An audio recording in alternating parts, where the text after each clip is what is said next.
حضرت عبداللہ بن عمر رضی اللہ تعالیٰ عنہ سے روایت ہے، بیان فرماتے ہیں کہ ایک شخص نے رسول اللہ صلی اللہ علیہ وآلہ وسلم سے دریافت کیا کہ محرم حج یا عمرہ کا احرام باندھنے والا کیا کیا کپڑے پہن سکتا ہے؟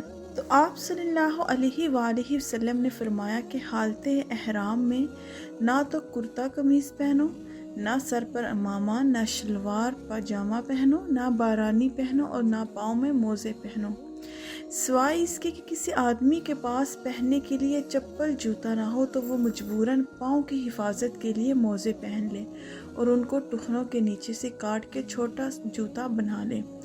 اگر آپ صلی اللہ علیہ وآلہ وسلم نے حالت احرام میں کوئی بھی ایسا کپڑا نہ پہنو جس کو زعفران یا ورس لگا ہوا ہو۔ رسول اللہ صلی اللہ علیہ وآلہ وسلم نے اس حدیث میں قمیص، شلوار، امامہ وغیرہ صرف ان چند کپڑوں کا نام لیے جو اس وقت رواج تھا، اور یہی حکم ان تمام کپڑوں کا جو مختلف زمانوں اور مختلف قوموں اور ملکوں میں ان مقاصد کے لیے استعمال ہوتے ہیں، جن مقاصد کے لیے قمیص، شلوار وغیرہ استعمال ہوتے تھے۔ زعفران اور ورس ایک خوشبودار رنگ کی پتی ہے۔ یہ دونوں چیزیں جو کہ خوشبو کے لیے استعمال ہوتی ہیں، حالت احرام میں ان کو بھی کپڑے کے استعمال میں بھی ممانعت کر دی گئی ہے۔ ایسا کپڑا جس میں زعفران یا ورس لگا ہوا ہو، اس کپڑے کو بھی پہننے سے منع کر دیا گیا ہے۔